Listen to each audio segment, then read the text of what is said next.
നമസ്കാരം. നിത്യജ്യോതിഷത്തിലേക്ക് എല്ലാ മാന്യ പ്രേക്ഷകർക്കും സ്വാഗതം. ഇന്ന് 2025 ഒക്ടോബർ മാസം 8-ാം തീയതി 1201 ആണ്ട് കന്നിമാസം 22-ാം തീയതി ബുധനാഴ്ച. ഇന്നത്തെ നക്ഷത്രം അശ്വതി നക്ഷത്രമാണ്. അശ്വതി നക്ഷത്രം നക്ഷത്രങ്ങളുടെ തുടക്ക നക്ഷത്രമാണ്, ആദ്യ നക്ഷത്രമാണ്. അപ്പോൾ അശ്വതി നക്ഷത്രം ശുഭനക്ഷത്രമാണ്. അപ്പോൾ ശുഭമായിട്ടാണ് തുടങ്ങുന്നത്. ആദ്യ നക്ഷത്രം അശ്വതി നക്ഷത്രം ശുഭനക്ഷത്രങ്ങളിൽ പെടുന്നതാണ്. അതുപോലെ ശുഭവാരം, ഇന്ന് നല്ല ദിവസമാണ് ബുധനാഴ്ച. ബുധൻ പ്രവൃത്തികാരകനാണ്. എല്ലാ പ്രവൃത്തിക്കും അനുകൂലപ്രദമായ സമയമാണ് പ്രവൃത്തികാരകനായ ബുധൻ്റെ കാലഘട്ടം. അപ്പോൾ ആഴ്ച കൊള്ളാം, അതുപോലെ ബുധൻ ദിവസം കൊള്ളാം. ഇതൊക്കെ നമുക്ക് വളരെ ഗുണപ്രദമായ ദിവസം. അപ്പോൾ നമുക്ക് എന്ത് കാര്യങ്ങൾക്കും ഇന്നത്തെ ദിവസം അനുകൂലപ്രദമാണ്. അപ്പോൾ ഒരു കാര്യത്തിനും നമ്മൾ മാറി നിൽക്കേണ്ട ആവശ്യമില്ല. എല്ലാം നമുക്ക് അനുകൂലപ്രദമായി തീരുന്ന കാലയളവ് തന്നെയാണ്. അതിന് ഒപ്പം തന്നെ ഇപ്പോൾ ബുധൻ്റെ ബന്ധം നിൽക്കുന്ന കാലയളവാണ്. അതിന് ഒപ്പം തന്നെ അശ്വതി നക്ഷത്രം കന്നിമാസത്തിലെ ബർത്ത്ഡേ വന്നിട്ടുള്ള, ഇപ്പോൾ ബർത്ത്ഡേ വന്നിട്ടുള്ളവർ, കന്നിമാസത്തിലെ അശ്വതി നക്ഷത്രം ബർത്ത്ഡേ ആയിട്ട് വന്നിട്ടുള്ളവർക്ക് ഒരു വർഷത്തെ ഫലത്തെയാണ് നമ്മൾ ബർത്ത്ഡേ കൊണ്ട് ഉദ്ദേശിക്കുന്നത്. വാർഷിക ഫലത്തെ ചിന്തിക്കുമ്പോൾ വളരെ ഭാഗ്യദായകമായ ഒരു വർഷമാണ് നിങ്ങൾക്ക്. ഉദ്യോഗമില്ലാത്ത ആളിന് ഉദ്യോഗത്തെ കൊടുക്കും. ഉദ്യോഗത്തിൽ ഇരിക്കുന്ന ഒരാളാണെങ്കിൽ അവർക്ക് ഉദ്യോഗ കയറ്റം കിട്ടും.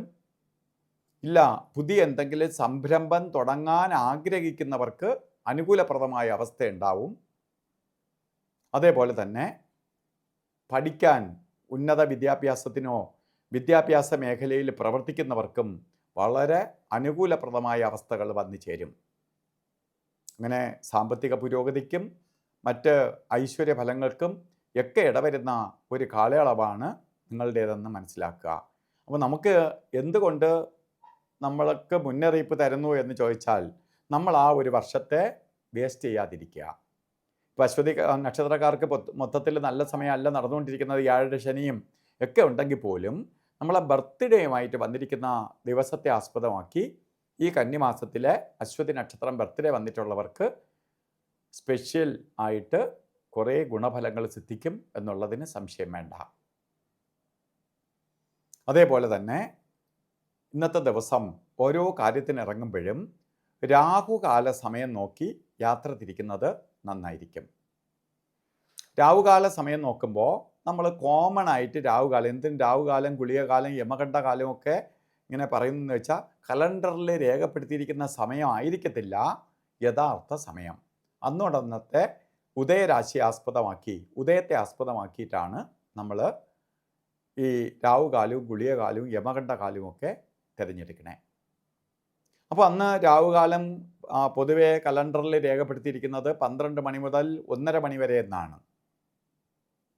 12 മണി 14 മിനിറ്റ് തൊട്ടേ രാഹുകാലം തുടങ്ങുകയുള്ളൂ. അപ്പോൾ നമ്മൾ 12 മണിക്ക് രാഹുകാലം ആരംഭിച്ചു എന്ന് പറഞ്ഞ് നമ്മൾ ഇറങ്ങാതിരിക്കുകയും ചെയ്യരുത്. അത് 12 മണി മുതൽ 1:30 മണിക്ക് തീരണമില്ല.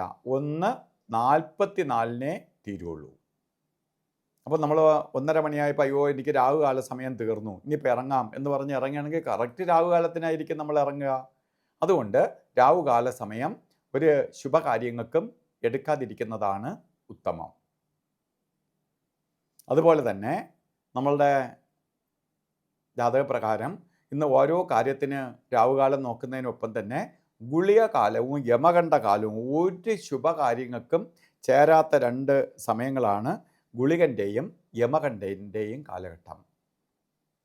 ഇപ്പം നമുക്ക് പകല് പ്രവർത്തിക്കാൻ വേണ്ടി 12 മണിക്കൂർ തന്നിട്ടുള്ളതിൽ ചില സമയങ്ങൾ അവർക്ക് അനുവദിച്ച് കൊടുത്തിട്ടുണ്ട്. പോസിറ്റീവ് നെഗറ്റീവ് ആയിട്ട് ഒരു യാത്ര ചെയ്യുമ്പോൾ മൊത്തവും നമുക്ക് ഹൈവേ കിട്ടില്ല. കുറച്ച് നല്ല റോഡുണ്ടെങ്കിൽ അതുപോലെ ചീത്ത റോഡും കാണും. അപ്പോൾ ചീത്ത റോഡിൽ സൂക്ഷിക്കണം. അതുപോലെ നമുക്ക് തന്നിരിക്കുന്നതിനെ പ്രധാനമായി ശ്രദ്ധിച്ച് കൊണ്ടുപോകണം. ഇവിടെ ഗുളികകാല സമയം വരുന്നത് 10:43 തൊട്ട് 12:12 വരെയും യമകണ്ഠകാല സമയം വരുന്നത് 7:45 തൊട്ട് 9:14 വരെയും. ഈ 2 സമയങ്ങളും ഒരു ശുഭകാര്യങ്ങൾക്കും അനുകൂലപ്രദമല്ല. അതുപോലെ ഇന്നും അഭിജിത്ത് മുഹൂർത്തമുണ്ട്.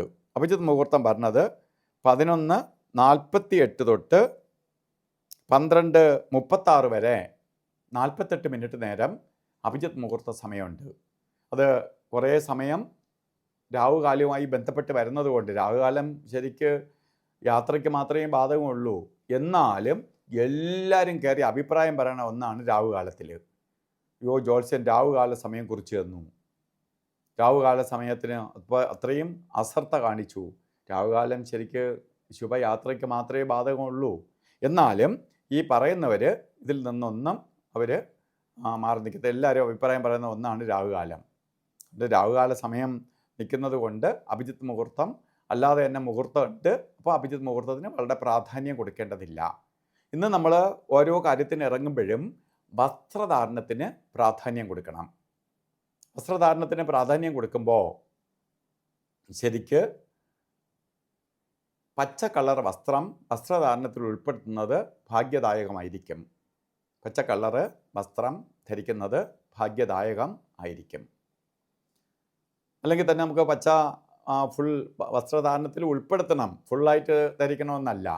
ഒരു കർച്ചീപ്പായിട്ടെങ്കിലും പച്ച കളർ വസ്ത്രം അതിൽ ഉൾപ്പെടുത്തുന്നത് ഭാഗ്യദായകമായി തീരും. അതുപോലെ ഇന്നത്തെ ദിവസം എല്ലാവർക്കും നല്ലത് വരട്ടെ എന്ന് പ്രാർത്ഥിച്ചുകൊണ്ട് നിർത്തുന്നു. നന്ദി, നമസ്കാരം.